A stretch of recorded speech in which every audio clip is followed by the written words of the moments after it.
Hello and welcome to the Arab Digest podcast. I'm William Law, editor of the Arab Digest newsletter. My guest today is Tarek Megerisi, a visiting fellow and former senior policy fellow for the Middle East North Africa program at the European Council on Foreign Relations. Tarek is the director of the information consultancy Informe and a regular contributor to the newsletter and the podcast. Tarek, good to have you back. Thank you for having me again, Bill. It's a pleasure as always. Pleasure is mine. You recently published a paper for the European Council on Foreign Relations with a great title, "The Full Monty: Why the Mediterranean Pact Needs to Offer the Works." Now, it is a paper that I found chock full of fresh thinking, and it picks up on the Pact for the Mediterranean, which was announced in October last year. And as you wrote in your report, the pact is intended to jumpstart relations between Europe and the southern Mediterranean by providing a practical roadmap for cooperation.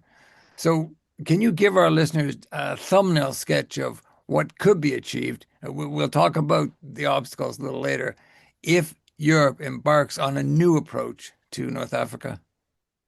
Yeah, sure, I'd be happy to. And thanks so much again for the kind words about the paper. Probably best to start with a quick explainer of what the Pact for the Mediterranean actually is, because I guess it's one of those weird EU bureaucratic things that many people outside of the bubble don't hear about. It's supposed to be basically Europe's strategy for developing its relations with the Southern Mediterranean. By the Southern Mediterranean, I mean all of the non-European shores of the Mediterranean Sea.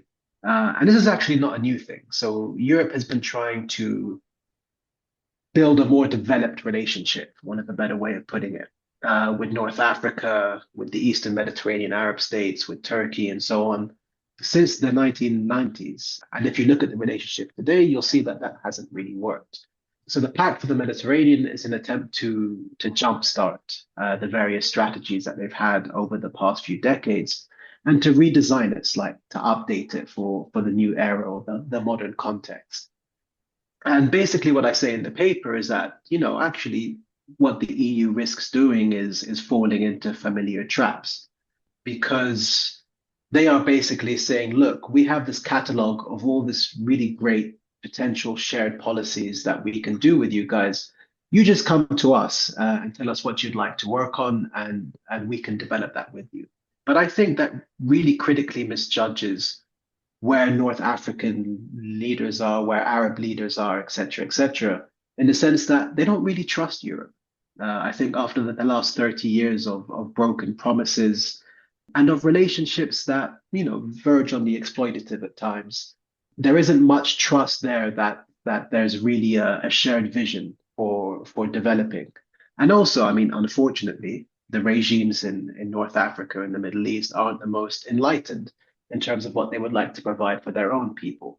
And so the whole thing risks stagnating. And I see that. And the reason why I wrote the paper is because it would be a real shame if that were to happen, because I see the potential here as something really transformative, not just for Europe, but for the broader Mediterranean. I mean, if you look at the world that we're in today, with the supply routes closing down, with all of this multipolarity going on, a more aggressive, belligerent, devolved United States, Europe really has something worth protecting. And the only way it's going to protect it is if it grows its strength, if it grows its, and when I say strength, I mean in terms of its economic power, its ability to defend, the willingness to regulate industry against the predations of China, of Russia, of the United States, and so on. And in order to do that, it has to grow. And where better to grow than to its immediate neighborhood? And so the Pact for the Mediterranean, I believe, offers the opportunity, for want of a better term, to make a European Marshall Plan for its own neighborhood in a way that will really benefit both shores. So to develop green energy opportunities, to reshore European industry from East Asia to much closer to home, to develop kind of shared policies to deal with shared threats, to really create more of a common outlook, a common perspective, and a shared common economic platform that would really jumpstart growth in an era of stagnation. So it's very big picture, it's very optimistic.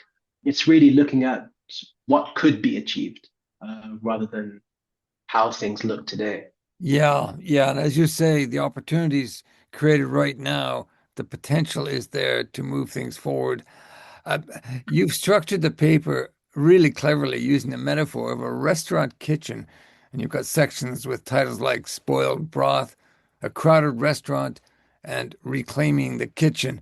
So let me just take one of those, Reclaiming the Kitchen, and you launch that particular section appropriately with the issue of migration. So, migration. Europe sees it as a threat and offers short-term band-aid solutions. What's the better approach? Yeah, well, I mean, firstly, I should say that all credit for the section titles and for the actual title goes to my editor. And ironically, I actually fought her on those restaurant analogies. So I'm glad that she was right, and I'm glad that they really worked out well to kind of parcel out the paper and give it the right analogy, for want of a better term. But migration is really one of these issues that has poisoned the well of Euro-Med relations.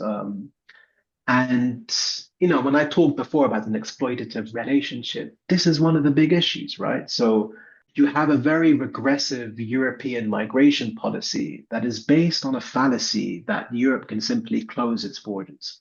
And what they term it as is externalization. So Europe can push its borders out to North Africa, out across the Mediterranean, meaning that they intercept migrants and refugees in other people's countries.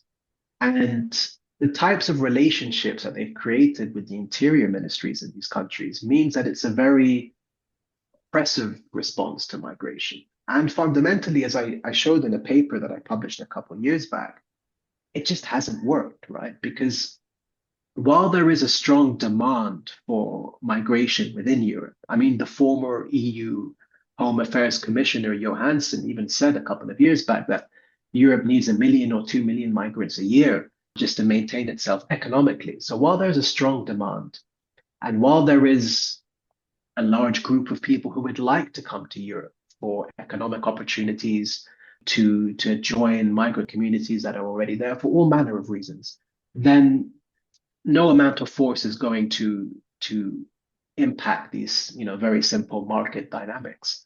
And so a much better approach would be a more cooperative approach that recognizes Europe's own need, that recognizes the need of migrants and refugees, and actually restores power to European hands in this relationship. Because ironically, we see Europe deploying boats and using force and so on, and that gives the impression of strength. But really, European governments are going to North Africa and elsewhere and basically begging them, saying, "We'll give you whatever you want, just stop migrants to come."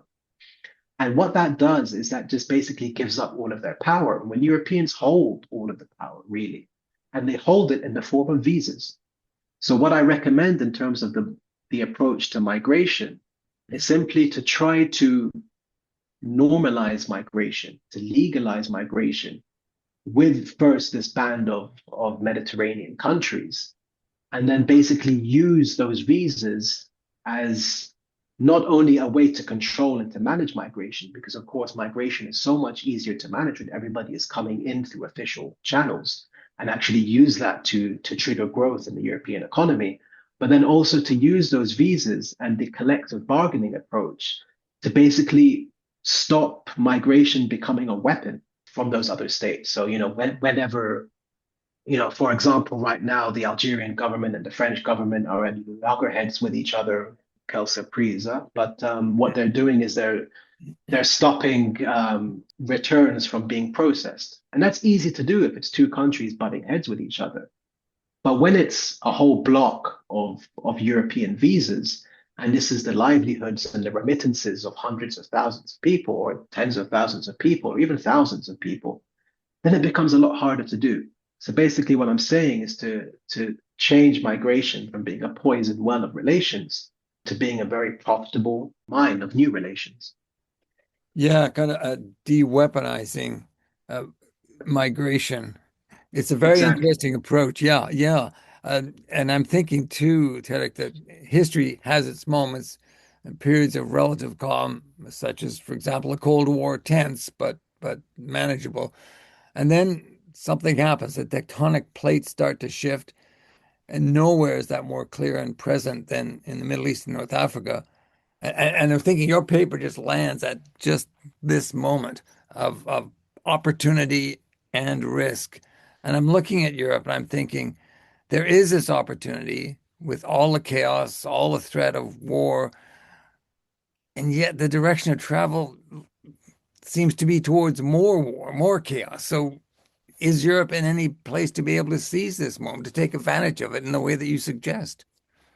Yeah, look, Europe is at a junction, right? Which is one of the reasons why I wanted this paper to come out now. I mean, along with the hook of the pact for the Mediterranean being launched, but we can all see it, right? Europe is being ripped apart by the same global forces that are prevalent elsewhere in the world. The rise of the right wing in Europe, be it the National Front in France, the AFD in Germany, the Reform Party in the UK, is being funded by the same people who bought us Donald Trump. At the same time, big industries like the German car industry is being undermined by the new technology of electric vehicles. Europe is desperately trying to go green, but coming up against the harsh wall of energy crises, be it from Russia or be it from the Gulf. This is a turbulent period, and there's an old quote that always sticks in my head in this line of work is that there are decades when nothing happens, and then there are years when decades happen. Hmm. And I think it's the job of people like us to try and prepare things so that when those periods come, where decades happen in the space of year, we are well prepared to deal with it in the most constructive way possible.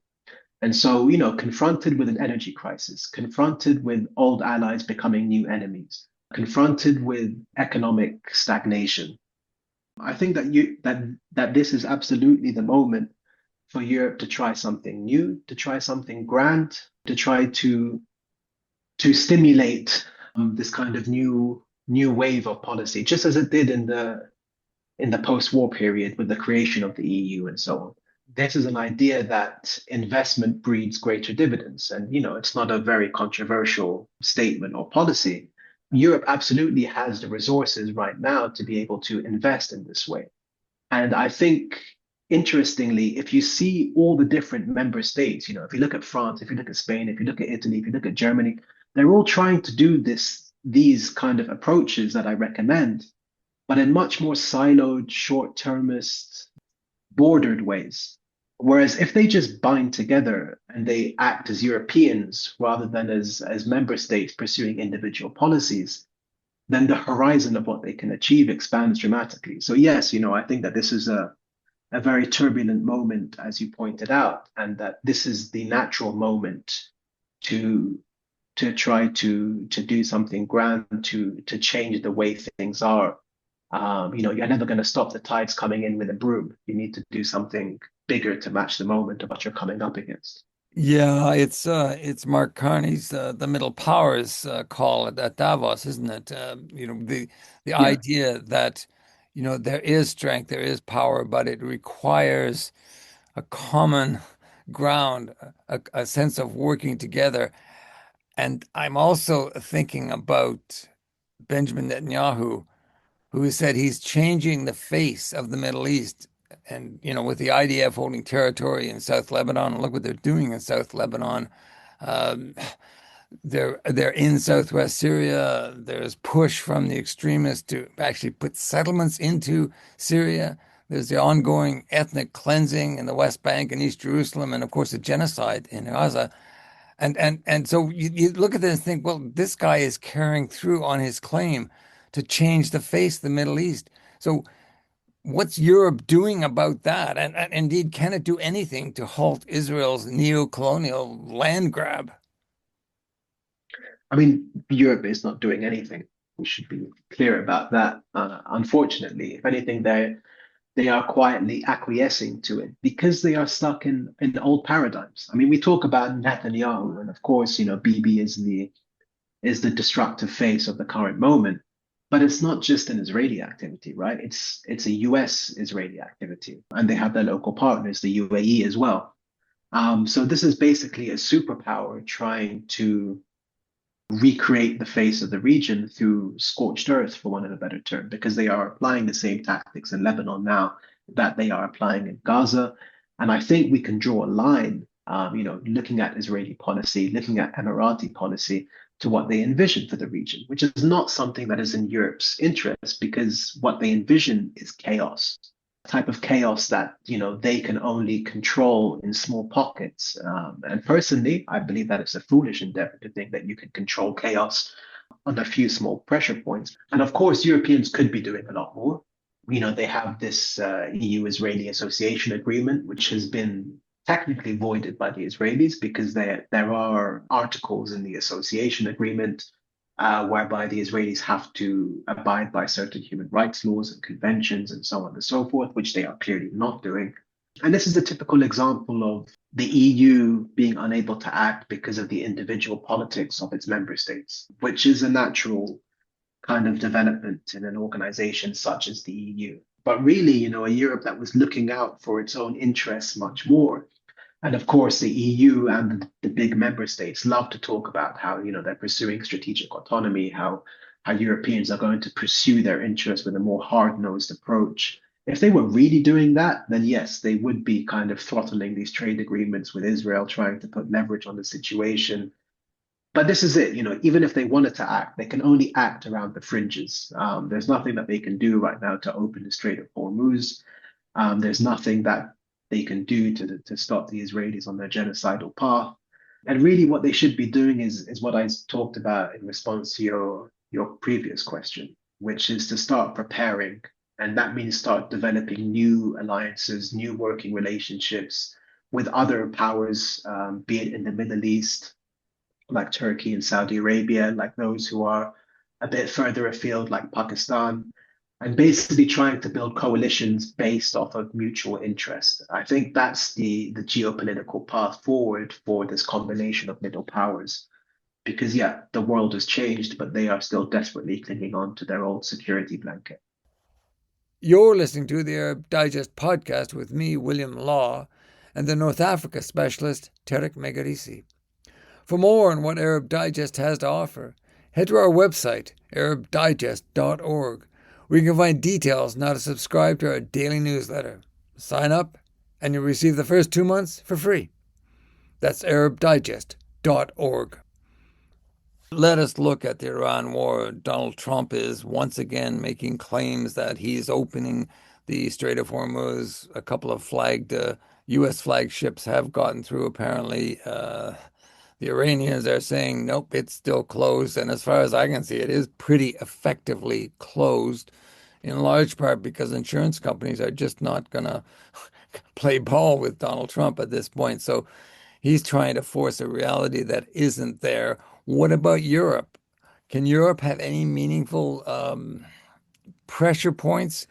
Can Europe push for solutions that could emerge from this dangerous, really dangerous stasis we seem to be in? And again, coming back to your point, there is everything to play for Europe to take this moment, to push it forward, to realize the strength of middle powers.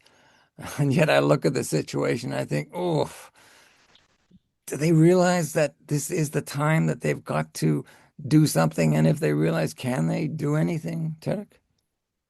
Yeah, it's a good question. And I think it's important to note that, whenever I speak about in terms of possible options, that speculation is just kind of referring to what could be done rather than what is likely to be done, because there's still the crushing weight of normality. So people tend to act in a way that they have previously acted. It is very risky to stick your neck out. You find yourself with few friends and many opportunists who would like to work to undermine you. And in some ways, Europe is just as much a victim of Donald Trump here as the Iranians are, just obviously in a very different way. Because there is very little that Europe can do if Trump sets his mind to further belligerence with the Iranians. And the US is in a tight spot because if we look at it analytically speaking, they have two options in front of them. They can try to work towards a deal, which I always say is the best option. But it's not going to look good for a regime or an administration in DC that is built off of the appearance of strength, because the Iranians will end up with a much better looking deal than they would have had before because of this whole issue with the Strait of Hormuz. Or they can try and physically and militarily force open the strait, which would, you know, require a massive invasion that would dwarf the Iraq invasion in 2003. So either or, it looks like, the US is between a rock and a hard place, very much of its own making.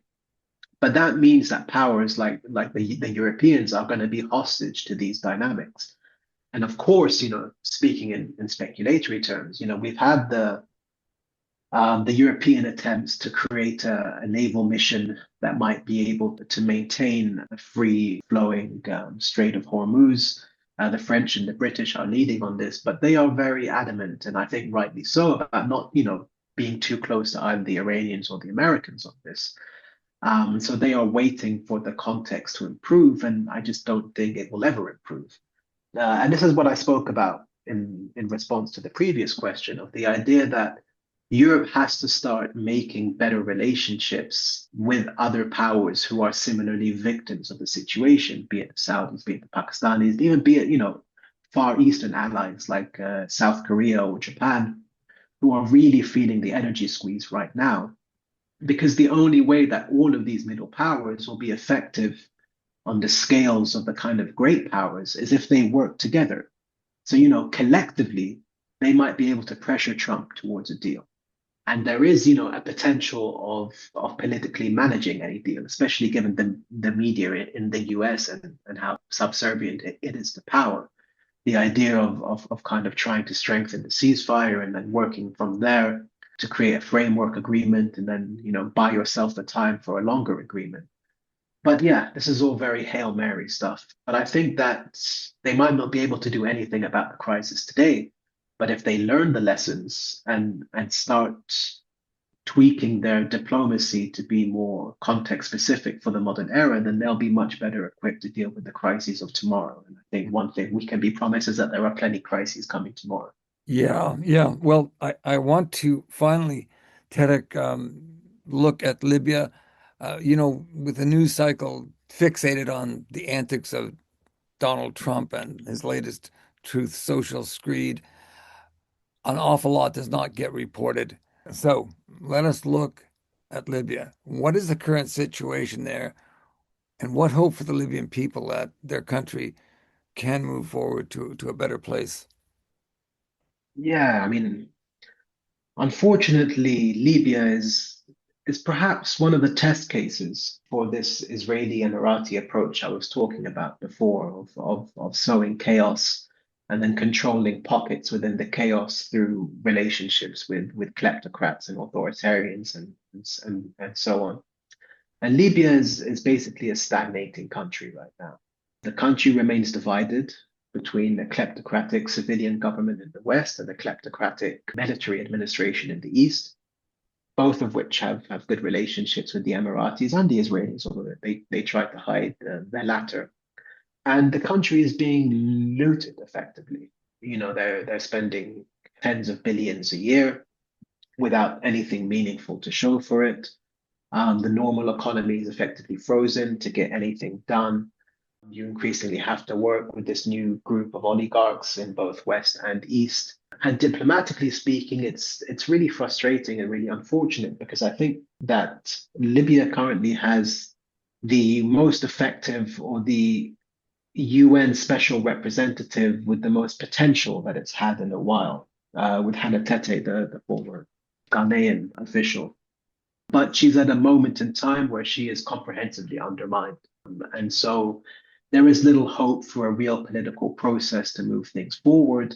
Instead, most of the countries who are involved, led by Turkey, but also fronted by Masad Boulos, who is Trump's special representative for Africa, are instead trying to put together these, frankly, offensive deals between the two kleptocratic administrations in Eastern and Western Libya that I mentioned previously, basically saying that, if you can create a real agreement in order to share the spoils of the country and the spoils of the oil industry, then we can have peace because all of them will profit. But there are 7 million Libyans who are getting poorer, whose lives are getting worse. And I think, frankly, that such deal making is a fool's errand. I mean, you already see limited protests about it and about Boulos's deal. And both administrations in Eastern and Western Libya are too small-minded to really see even their own benefits in such a deal. You know, previous iterations haven't worked because Saddam Haftar, who is the de facto head now in Eastern Libya, simply didn't want to take a 50% cut of the oil proceeds. That wasn't And big enough? Was that why he did? yeah, he believes that he wants more. And we know the Haftar family, you know, they always have designs on Tripoli and designs on being the dictators of the whole country. But at the same time, you know, they're constantly dealing with uprisings and so on. Their country is basically a thoroughfare for Russia's Africa policy, and we can see how well that's going in Mali now, but also in Sudan. So we have these two horrible wars that Russia is mired in the middle of. You have an expansion of the Ukrainian-Russian conflict taking place in Libya, with rumors that it was Ukrainian operatives who hit an oil tanker just off the coast of Libya, now potentially meaning the country is going to have an environmental disaster. You have the Americans trying to run joint military operations in the country, thinking that that will unhook the Haftar family from the Russians, which is another fool's errand. So it's basically a playground for the worst side of the international order that we see today. And all of these dynamics that I've talked about, be it the domestic political ones or the international ones, are extremely corrosive. And Libya was not the most robust country to begin with. So, yes, you know, as you rightly said, Libya is out of the news right now. But I really fear that it will catapult itself back into the news in the worst possible way at a most unexpected juncture because of these dynamics. Yeah, okay. Well, hate to end on a pessimistic note, but you're very right to lay out the situation that Libya is facing, and hopefully people will look at Libya. Europe can look at Libya in a way that could potentially help. And you know, the strategies that Trump is pursuing, they are strategies that, as you said, they're fool's errand in the end. They're all about greed. They're all about exploitation. And surely North Africa, the Middle East will wake up, as I hope Americans wake up to say, oh yeah, the guy is a charlatan. He isn't the greatest deal maker in the world. He's actually a con and a fraud, and he's a dangerous one. But we will have to wait and see on that. In the meantime, Tarek, thanks again so much for speaking with me today. Thank you, Bill. I always appreciate the platform. My guest today on the Arab Digest podcast was Tarek Megerisi, a visiting fellow at the European Council on Foreign Relations. You can find Tarek's superb new paper, The Full Monty, Why the European Pact Needs to Offer the Works, on the Council's website. That's ecfr.eu. And I can tell you, it's well worth a read. Arab Digest is an independent voice on the Middle East, North Africa. You'll have noticed we bring the podcast with no sponsors and no advertising. It's the same for our daily newsletter. We are supported only by our subscribers. For more information on subscriptions, if you sign up, we're offering 2 months free. Head to our website, arabdigest.org. We have assembled a team of experts, contributors like Tarek, covering developments in the Arab world with analysis and commentary you will not find anywhere else. Follow us on Facebook, X, and LinkedIn, and search our library of more than 300 podcasts on Apple Podcasts, SoundCloud, Spotify, or other platforms. I'm William Law, editor of the Arab Digest. Essential reading, essential listening from independent sources.